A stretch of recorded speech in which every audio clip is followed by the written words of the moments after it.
As a teenager, I always wish that I had someone like a mentor to look up to, someone that will show me the right path, someone that will, help me avoid potholes that will probably slow down my vehicle.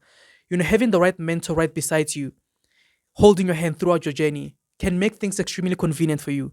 And it can also accelerate your progression rapidly. Comparing that to not having a mentor, experiencing all of those things by yourself, making irrational decisions, making countless mistakes, it's extremely difficult and it's also time consuming.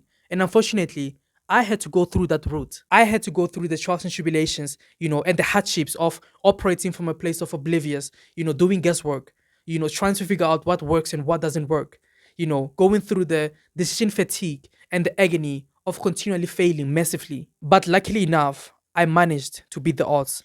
But that doesn't mean my privileges, will apply to someone else.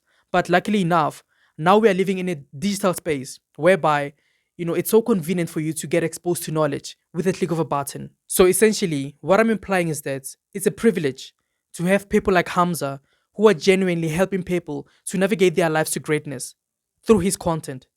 That's a blessing in disguise because they are making things extremely easy for you by exposing effective methods that took them years to master, to acquire, but they're giving all of that information, all of that knowledge to you with a single video. Can you imagine that? I mean, now there's no excuse for you to not be great, to level up your life and become the best version of yourself. There's really no excuse because the information is already there for someone who's seeking for it. Everything is exposed in a close proximity in front of our eyes. You know, Many years ago, people were restricted to education because they knew that education is power. Those who know more are the ones who are conquering the world. But now times have changed. All of us have the equal opportunity to be great and make something out of our lives. So now is the right time for us to wake up from this messed up mystification and use this opportunity to refine our lives so that we can be able to become the things that we would like to become. So, guys, my name is Johannes. Don't forget to like, share, comment, and subscribe. See you next time. Cheers.